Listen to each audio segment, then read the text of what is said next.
क्या कभी सोचा है कि इंस्टाग्राम रोजाना अरबों पोस्ट्स, लाइक्स और वीडियो को बिना क्रैश हुए कैसे हैंडल करता है?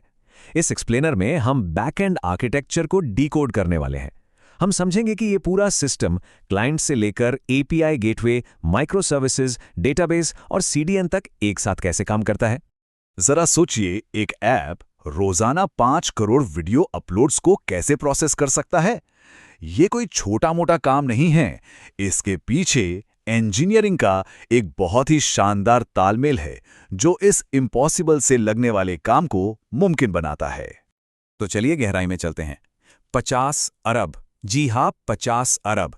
ये नंबर सिर्फ इंस्टाग्राम की न्यूज़ फीड के लिए रोजाना आने वाली रीड रिक्वेस्ट्स का है। मतलब अपलोड होने वाले डेटा से कहीं ज्यादा डेटा को देखा जा रहा है। ये राइट्स के मुकाबले रीड्स का एक बहुत ही भारी अनुपात है। इस पूरे कॉम्प्लेक्स बैकएंड को हम 5 हिस्सों में बांटेंगे। इसका विशाल scale, high level architecture, upload की प्रक्रिया, फीड जनरेशन और अंत में डेटाबेस और कैशिंग। बहुत ही आसान तरीके से हर एक लेयर को समझेंगे। सबसे पहले बात करते हैं पहले भाग की, यानी इसका विशाल स्केल। किसी भी सिस्टम को डिजाइन करने से पहले ये जानना जरूरी है कि उसे असल में कितना लोड उठाना है। इन नंबर्स पर एक नजर डालिए। 50 करोड़ डेली एक्टिव यूजर्स और 2.5 टेराबाइट्स प्रति सेकंड की आउटगोइंग बैंडविड्थ। इतना सारा डेटा पूरी दुनिया में बिना रुके डिलीवर करना, इसके लिए एक बेहद शक्तिशाली इंफ्रास्ट्रक्चर चाहिए होता है। अब आते हैं दूसरे भाग पर, जो है हाई लेवल आर्किटेक्चर। इतने भयंकर ट्रैफिक को संभालने के लिए अलग अलग लेयर्स कैसे काम करती हैं, ये समझना बहुत दिलचस्प है। सिस्टम में डेटा के बहने के 2 मुख्य रास्ते होते हैं, राइट पाथ और रीड पाथ।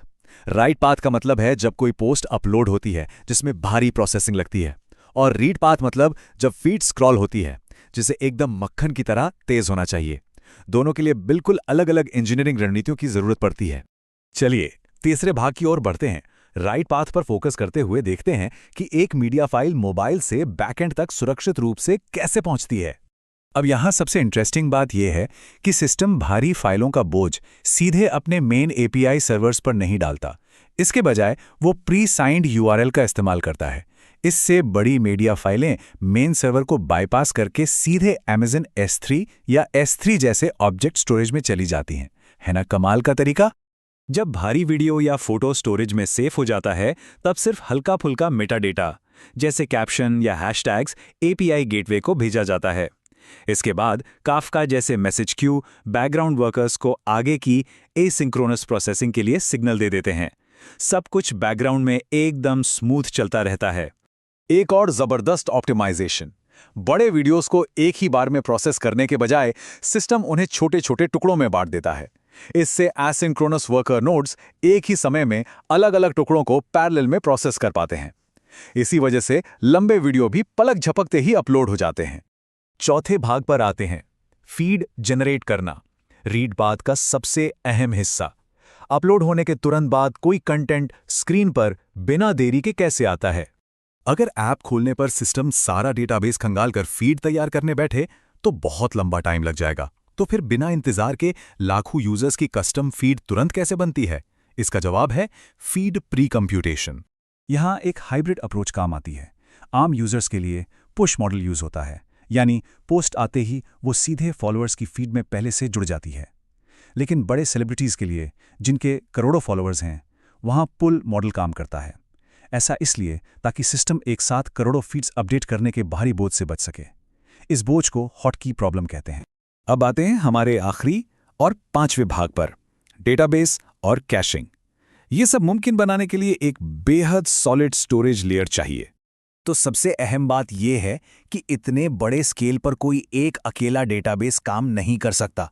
यूजर्स और फॉलोअर्स के कोर डेटा के लिए इंस्टाग्राम पोस्टग्रेस का इस्तेमाल करता है।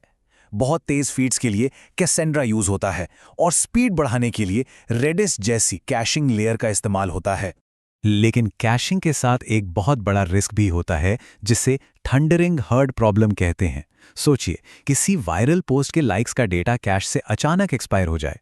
ऐसे में हजारों सर्वर एक साथ उस डेटा को मांगने डेटाबेस पर टूट पड़ेंगे, जिससे पूरा सिस्टम क्रैश हो सकता है।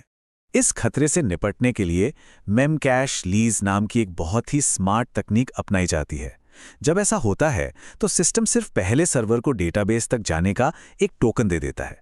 बाकी सारे सर्वर्स तब तक इंतजार करते हैं या फिर पुराना डेटा दिखाते हैं। ये डेटाबेस को क्रैश होने से पूरी तरह बचाता है। डेटाबेस के सामने कई सारी स्पेशल कैश लेयर्स होती हैं। न्यूज़ फीड के लिए अलग, लाइक्स के लिए अलग और फॉलोअर्स के काउंट के लिए अलग। और हाँ, मीडिया फाइल्स को फास्ट लोड करने के लिए एज कैशिंग या सीडीएन का इस्तेमाल होता है, जो फोटो और वीडियोस को दुनिया भर में फैले सर्वर्स पर स्टोर रखता है। सच में मौजूदा सिस्टम डिज़ाइन इंजीनियरिंग का एक बहुत ही शानदार चमत्कार है।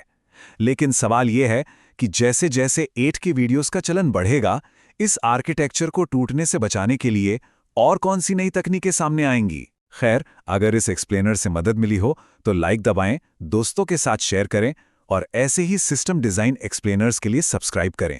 कमेंट करके बताएं कि अगला आर्किटेक्चर किस ऐप का होना चाहिए। देखने के लिए बहुत बहुत धन्यवाद।